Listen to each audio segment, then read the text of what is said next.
November 16th, 1951. The morning fog lifts off Portsmouth Harbor as Captain Dennis Campbell climbs the gangway to HMS Illustrious. In his briefcase rests a single sheet of paper, a diagram so simple a child could draw it. A flight deck, angled 10 degrees to port. Nothing revolutionary on its face. But what he doesn't know is that within 18 months, this sketch will save more naval aviators' lives than any weapon system ever invented. What Captain Campbell does know, however, terrifies him. In the past 12 months alone, the Royal Navy lost 43 aircraft to landing accidents, 43 machines destroyed, 17 pilots killed, dozens more maimed. Every single loss occurred during the final 30 seconds of flight, that desperate moment when a 30-ton jet traveling 140 miles per hour attempts to catch a wire on a pitching deck while a steel barricade waits 60 feet ahead, ready to shred any aircraft that misses. The Americans face even worse numbers. In 1951, U.S. Navy carrier Aviation suffered 776 Class A mishaps, accidents resulting in death or aircraft loss, more than 2 per day. During peacetime, the Korean War amplified the carnage. USS Boxer reported 7 barrier crashes in a single deployment. Princeton lost 9 aircraft in 4 weeks. On straight deck carriers, missing the arresting wires meant one outcome. You hit the barricade at full throttle, or you plowed into the aircraft parked forward, creating a fireball that could kill a dozen men in seconds. The jet age had arrived, but carrier aviation couldn't keep up. The F-9F Panther landed 40 knots faster than the propeller-driven Hellcat. The new jet's engines took 7 seconds to spool up from idle, an eternity when you're sinking toward the ocean at 20 feet per second. Landing signal officers stood on the carrier's port quarter, frantically waving paddles, but by the time a pilot recognized he was coming in too low, too fast, or too high, physics had already written his fate. Every admiral, every engineer, every test pilot knew the truth. Carrier aviation had reached its breaking point. Jets were the future. But futures don't matter when the present is killing your people. What Captain Campbell doesn't know, what nobody in that Portsmouth meeting room knows, is that his insane idea will be rejected, mocked, and called impossible by the very experts whose job is solving impossible problems, and that the breakthrough will come not from committees or wind tunnels, but from one man's refusal to accept that good men should die for a design flaw. The problem began in 1945, the moment Lieutenant Commander William P. Rawn made the first jet landing aboard USS Wake Island. His FR-1 Fireball touched down at 90 knots, 20 knots faster than any piston fighter, and the arresting gear cables screamed as they absorbed the kinetic energy. The landing was successful. The warning was ignored. By 1950, every major navy faced the same crisis. Jet engines revolutionized speed and altitude, but their slow throttle response created a deadly trap. On propeller aircraft, pilots chopped throttle on the landing signal officer's cut signal and literally fell onto the deck. Jets couldn't do that. They had to land power on, maintaining thrust until the wheels touched, because their engines took too long to accelerate if they needed to go around. This created a hellish scenario. Pilots flew their final approach with engines spooled up, committed to landing, unable to climb quickly if they missed the wires. On a straight deck carrier, 4 arresting wires stretched across 60 feet of deck. Behind them, the crash barricade, a web of steel cables designed to catch aircraft that missed. Behind that, rows of parked aircraft, fuel trucks, ammunition carts, everything needed to turn the flight deck into an active combat zone. The mathematics were brutal. A Panther landing at 125 knots covered 211 feet per second. If a pilot missed all 4 wires, he had exactly 2.1 seconds before hitting the barricade. The barricade worked, sometimes. When it failed, 30 tons of jet fuel and ordnance plowed into the aircraft parked forward at 100 miles per hour. Captain Bruce Williams, Air Operations Officer on USS Kearsarge, watched 11 men die when a barrier failed in March 1951. The accident report noted, aircraft struck barrier at full power. Barrier separated. Aircraft continued forward into 6 parked Corsairs.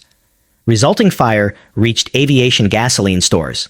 14 aircraft destroyed, 11 personnel killed, 23 injured, carrier operations suspended 48 hours. The solution everyone tried: better barriers. The British developed the flex deck, a rubberized landing surface that theoretically could catch jets without landing gear. Test pilot Lieutenant Commander Eric Brown made 40 landings on the system at Farnborough. He called it fundamentally sound in reports. He called it bloody terrifying to his friends. The Americans built stronger barricades. The Bureau of Aeronautics spent $3.2 million developing the Davis barrier system, a mechanical web that could stop a 25,000-pound aircraft at full throttle. When it worked, it was impressive. When it failed, the devastation was total. But stronger barriers didn't prevent crashes. They just contained them. Every senior aviator knew the real problem: the flight deck itself. Captain William T. Rassieur, head of Aviation Military Characteristics at the Office of the Deputy Chief of Naval Operations, wrote in June 1945.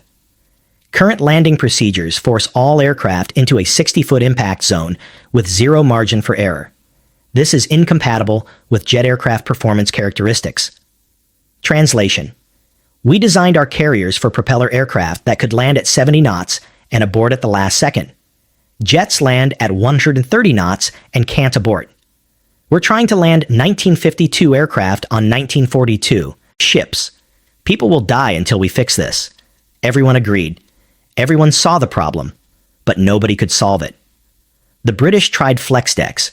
The Americans tried better barriers and backup barriers and emergency net systems. The French tried reducing aircraft weight. Nothing worked. The accident rate climbed. What they needed was someone crazy enough to question the one thing nobody questioned. Why does the landing area have to be parallel to the ship's axis? What they needed was Dennis Campbell. Captain Dennis Royal Farquharson Campbell wasn't supposed to solve anything. He was a bureaucrat. Born November 13, 1907, in South Sea, England, Campbell entered the Royal Navy in 1925 as a midshipman.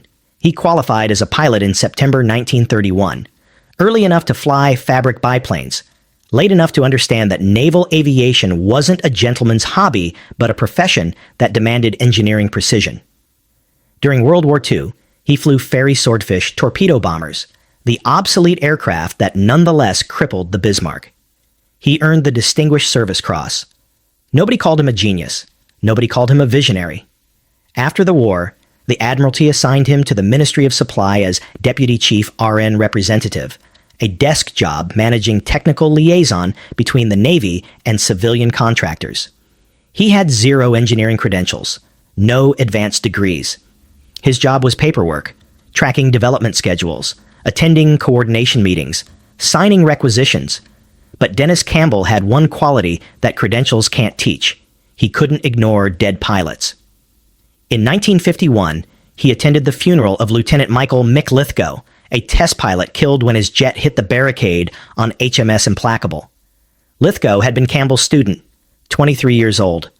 Perfect approach, perfect speed, but he'd floated 6 feet too far and missed the wires. The barricade failed. Lithgow's aircraft disintegrated. His widow was 5 months pregnant. Campbell stood at that graveside and later told his deputy, Lieutenant Commander Nick Goodhart, "This is insane. We're murdering them with our own equipment. A pilot does everything right and still dies because 60 feet isn't enough margin for error. There has to be another way." Goodhart expected nothing more. Officers say things like that at funerals. But Campbell kept obsessing.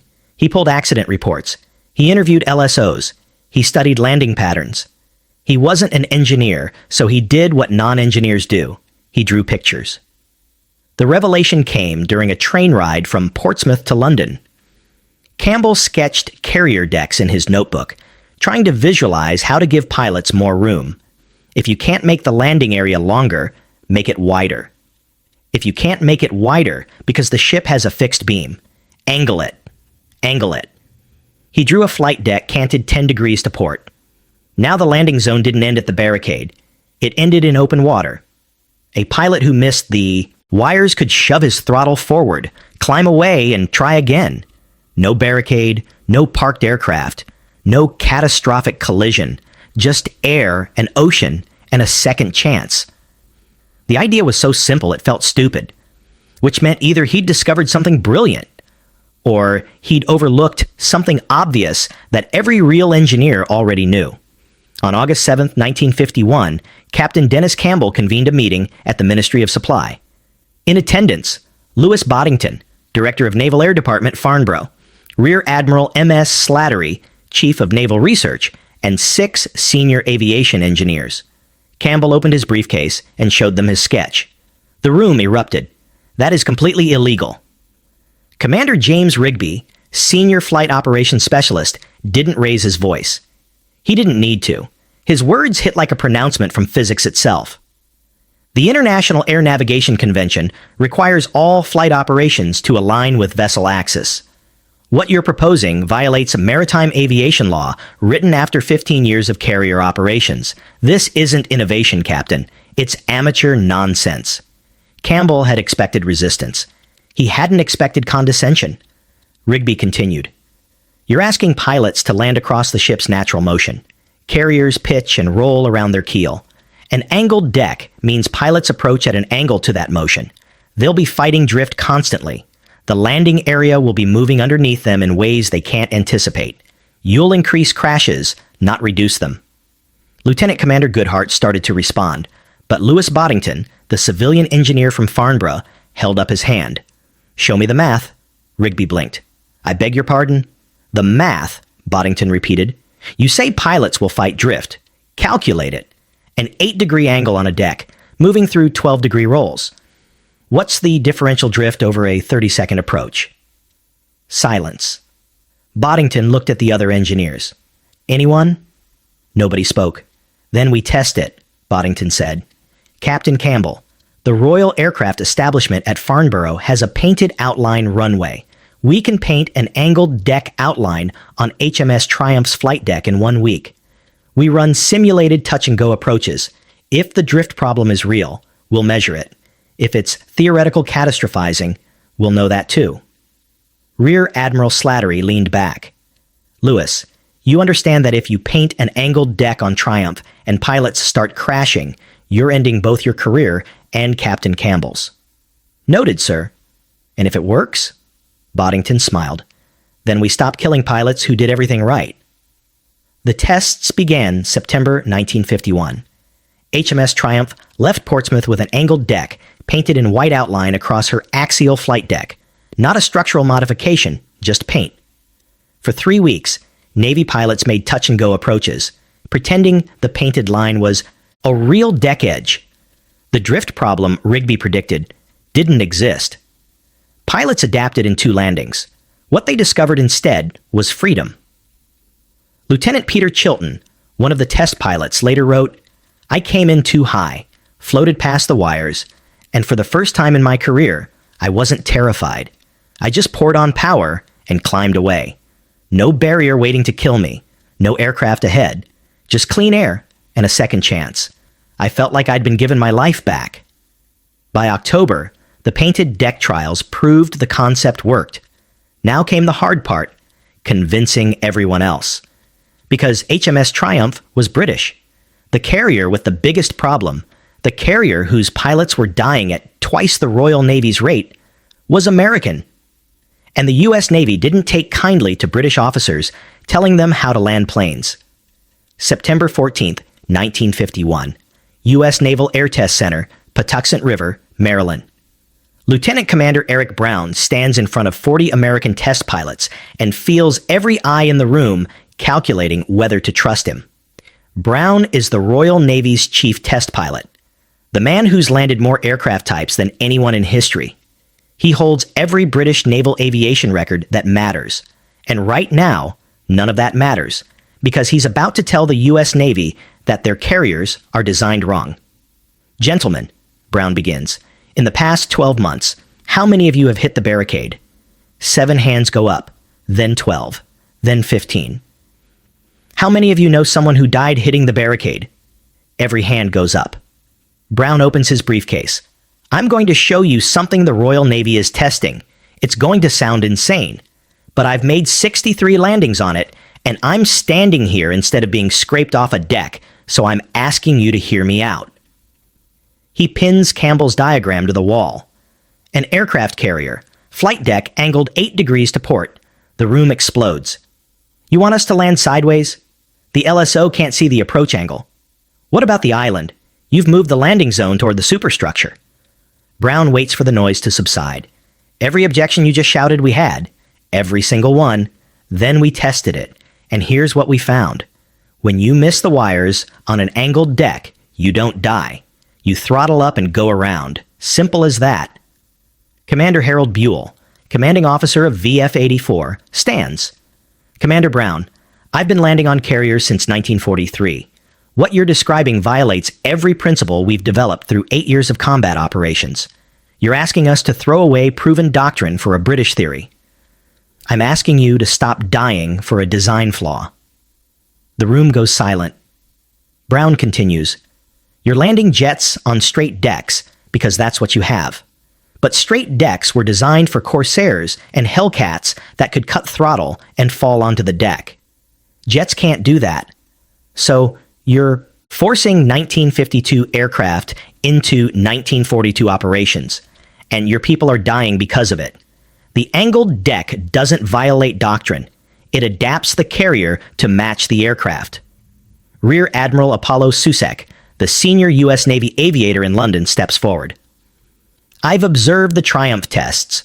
Commander Brown is correct. The concept works. I've recommended to CNO that we run parallel tests on USS Midway. But Rear Admiral Alfred Pride, chief of the Bureau of Aeronautics, shakes his head. We're already testing solutions.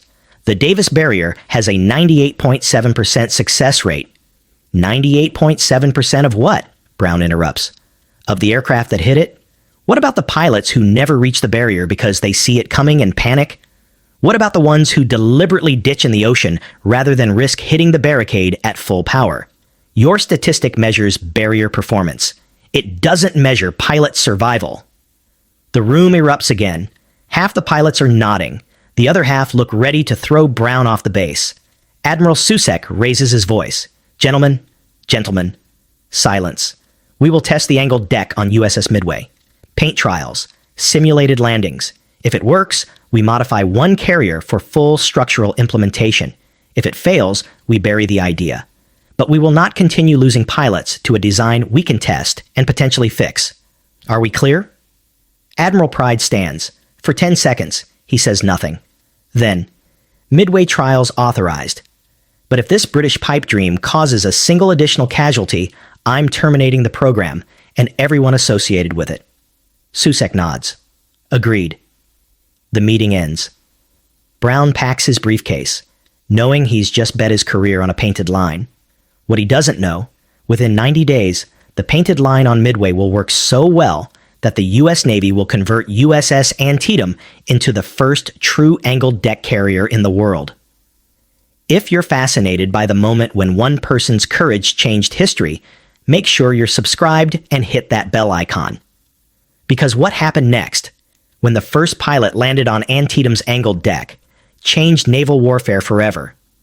But first, let me tell you about January 12, 1953, off the coast of Guantanamo Bay, Cuba, Lieutenant Commander Harold Buell pulls his F-9F-5 Panther into the landing pattern behind USS Antietam. This is his 43rd carrier landing, but it's his first on an angled deck that's not painted.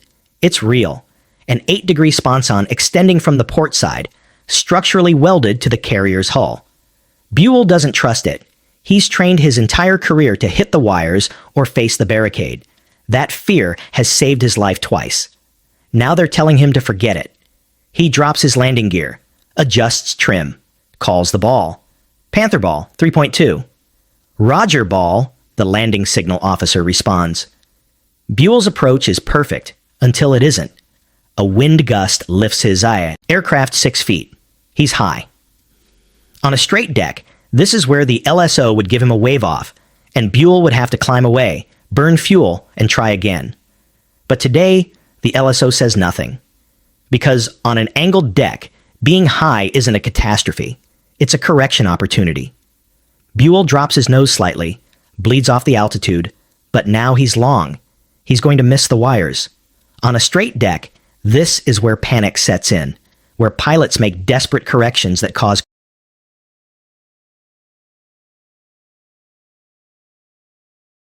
don't tell the human story. Lieutenant James Davidson does. On March 8, 1953, Davidson brings his damaged Panther back to Antietam. Hydraulic failure. No flaps.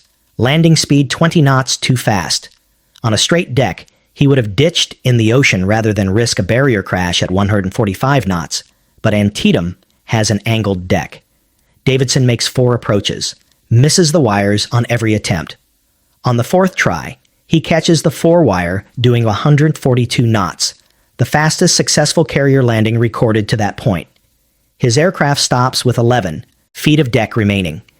He writes to Captain Campbell 6 months later, "Sir, I never met you, but I'm alive to write this letter because you had an idea everyone said was impossible. My daughter was born last month.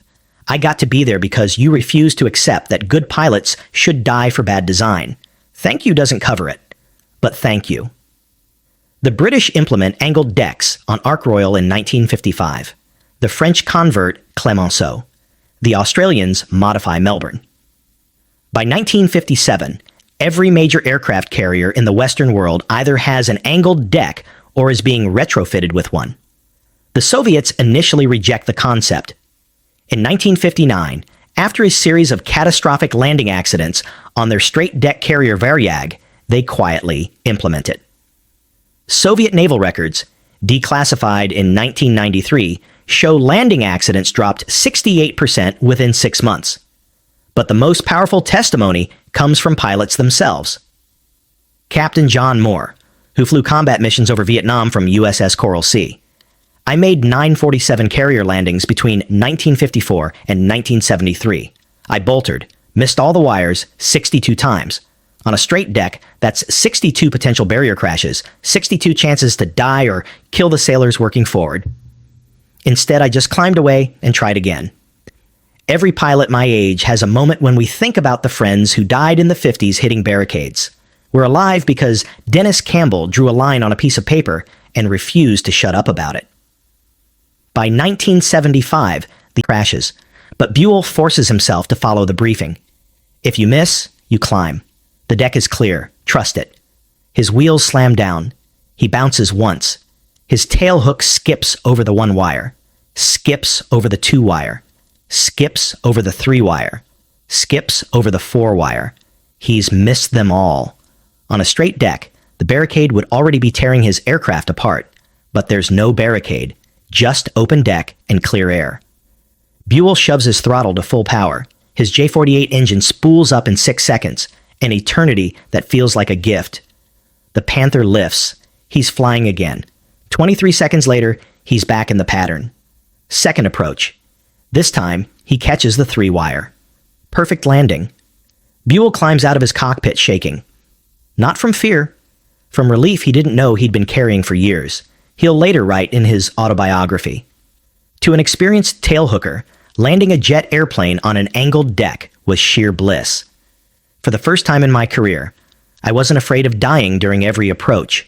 The psychological weight that lifted off me that day, I didn't realize I'd been carrying it until it was gone. Over the next 60 days, Carrier Air Group 8 makes 1,327 landings on Antietam's angled deck. They record 8 bolters, missed wires requiring go-arounds. On a straight deck, 8 bolters might have meant 5 barrier crashes, 2 aircraft destroyed, and 1 or 2 pilots killed. On the angled deck, 0 crashes, 0 destroyed aircraft, 0 injuries. The data is undeniable. Before angled deck, 1950-1952, U.S. Navy carrier aviation averages 647 Class A mishaps per year.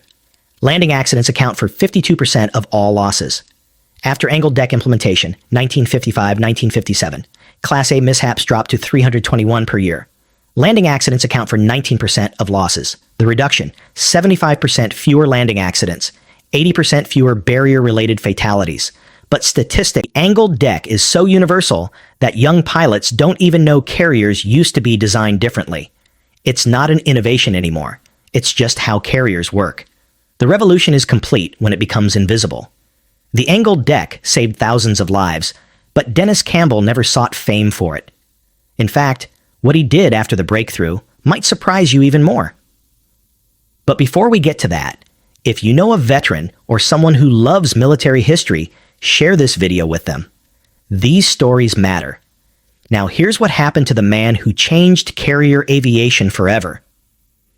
Captain Dennis Campbell never gave a press interview about the angled deck. He was promoted to Rear Admiral in 1954. He attended the ceremonies when HMS Ark Royal launched, the first carrier in the world designed from the keel up with an angled deck. Reporters asked him for comments. He directed them to Louis Boddington and the engineers at Farnborough. When the U.S. Navy invited him to the commissioning of USS Forrestal in 1955, the first American supercarrier, equipped with angled deck, steam catapults, and optical landing aid, Campbell sent his regrets. He was attending a funeral for a Royal Navy lieutenant killed in a training accident. Not a carrier accident, a helicopter crash, unrelated to anything Campbell had worked on. But the lieutenant had served under him in 1943, and Campbell believed you attended funerals for your people. Always. In 1957, the Admiralty awarded him the CBE, Commander of the Order of the British Empire, for services to naval aviation. The citation was 2 sentences. Campbell kept it in a drawer. He retired from the Royal Navy in 1960 and took a position as a technical consultant for Hawker Siddeley Aviation, working on the development of vertical takeoff jets.